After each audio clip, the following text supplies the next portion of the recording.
don't have an intro today, I'm sorry, but the first thing I'm doing is going to be priming my face. So I started out with the Smashbox primer water, and then I'm going in with the Makeup Forever Radiant primer. And I'm doing my face first today. I don't know why I usually do my eyes, but I ended up doing my face first and didn't even realize it. So for foundation, I'm using the Nars All Day Luminous foundation, and I'm using a brush from Sigma. It's like the 3D Kabuki one, I think. And for concealer, I'm using this one from Stila. I think I used it like once or twice before, but I don't really remember if I liked it or not. So I'm just trying it out today, and it was pretty thick. I usually like my under eye concealer a little bit lighter, but it was like full coverage and it did work, but I'm not really sure if I'll be using it again. But I'm just setting it now. I'm using some of the MAC Emphasize powder. And since I started with my face first, I just used some of that concealer and powder to prime my eyelids for my eyeshadow. Then for my brows, I'm taking a spoolie and I'm just going to brush up the hairs. And then I'm going to fill them in. I just skip through it just because it takes me a while to fill in my brows. I used the Anastasia Dipbrow Pomade in the shade Chocolate. I just took a little bit more concealer just to clean up my brows, just because I wasn't really happy with them. I'm trying to find a brow product that I love, and I haven't found one yet, so if you have any recommendations, please leave them down below for me. I would love to try out something new. The first eyeshadow I'm using is Cupcake. This is from Makeup Geek, and I'm just putting this back and forth through my crease with a fluffy brush. If you have Peach Smoothie, you can use that also. This is just going to help the next colors we go in with blend really well.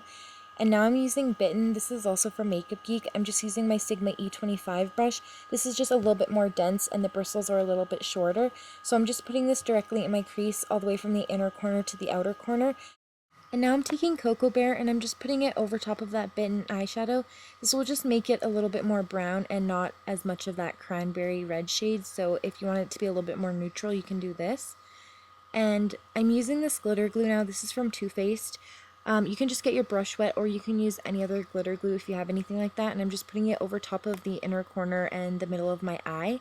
And I'm just patting it with my MAC 242 brush. And the eyeshadow I'm using is Pink Champagne. This is from Anastasia Beverly Hills.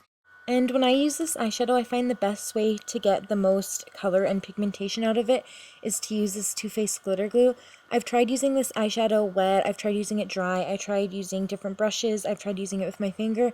I just find the best way is to pat on the glitter glue and then pat the eyeshadow on your lid with your finger, but I'm not using my finger today because I have long nails on and I'm filming a video, so I'm just using my MAC 242 brush. And now I'm just using Bone eyeshadow. This is also from Anastasia, and I'm just blending this out above my crease. This will help in case you brought those dark colors in your crease up too high, and it will also highlight your brow bone, but I like to add a little bit more highlight, and I like to add a little bit of shimmer, so I'm using MAC's Nylon eyeshadow, and I'm just using this to highlight my brow bone. But you can just stick with using a matte highlight if you wanted to, but I just wanted to add a little bit of shimmer, and I'm also applying that to the inner corner of my eyes. And now I'm taking Smoke eyeshadow from Anastasia Beverly Hills. You can just use any dark brown eyeshadow if you want. You can even use a black, but I didn't want it to be that dark. So I'm just using a flat definer brush and I'm pushing this up against my lower lash line. If you want to leave your lower lash line blank, you can do that. I just always put eyeshadow on it just because I like the way it opens up my eyes. Because even though I don't really have hooded eyes, I have almond-shaped eyes, so they're a little bit smaller. And I just took a little bit of Cocoa Bear eyeshadow on a pencil brush and I'm just blending it out. Now I'm just taking some mascara. I'm using the Benefit They're Real mascara and I'm just going to apply a few coats to my lashes. I would apply your mascara before you apply your false lashes just so you don't ruin them. And now I'm just going to curl my lashes just so they're all going the same way once I apply my fake ones. And now I'm taking this nude eyeliner. This is Bonapart from Nars, and I'm just going to be putting this in my waterline. This will help open up your eyes and make them look a little bit more bigger. And since we attached our eyeshadow from our outer corner to our lower lash line, it will help make your eyes look more round. And now I'm applying my false lashes. I'm using tweezers to apply them just because it's the easiest way I find when I have fake nails on. And now I'm going to curl them again just to make sure they're attached and now for bronzer, I'm using Cabo bronzer from Girlactik, and I'm just going to be using this to contour with. This is one of my favorite bronzers at the moment. It's great if you have really pale skin like I do. And I'm using the same kind of brush that I use to set my under eye. It's a different brush, but the same one. I'm not sure of the number of it, but it's the one I use like all the time. It's on the Sigma website. So I'm just putting this in the hollows of my cheeks and then on my temples around my forehead. So if you have a problem with your forehead or you think it's big, you can just put it like on your temples and around your forehead, the outsides, and it will make it look smaller. But don't put it all over your forehead because then that will defeat the purpose.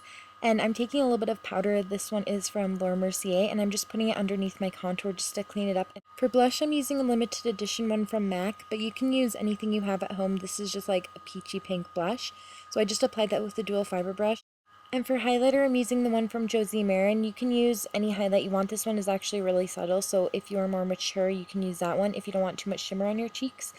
The Hourglass ones are also good too if you don't want too much shimmer. And I also wiped that powder underneath my contour away. And now for lips, I'm using the Oak Lip Liner from MAC. I'm just using this to outline my lips, and then I'm going to fill it in completely. And I'm not using a liquid lipstick today, I'm using a cream lipstick, so using this lip liner underneath will help make your lipstick last longer and really stay in place. Now I'm adding a nude lipstick from Smashbox, and then I'm going to apply a little bit of a lip gloss from Buxom over top of it. And then this is the finished look. I hope you guys like this, and I will see you in my next video.